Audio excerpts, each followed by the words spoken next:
Be sure to read and follow the safety guidelines to protect your computer from potential damage and ensure your personal safety.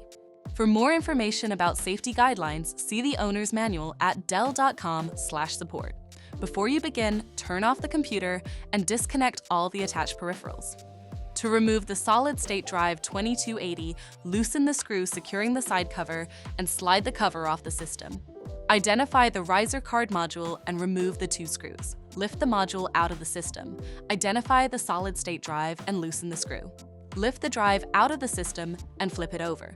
Remove the latches to fully disconnect the drive from the system.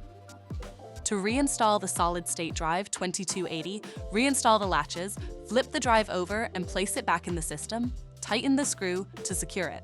Place the riser card module back in the system and install the 2 screws. Place the side cover back on the system and secure it with the screw. For more information about your Dell system, visit dell.com/support.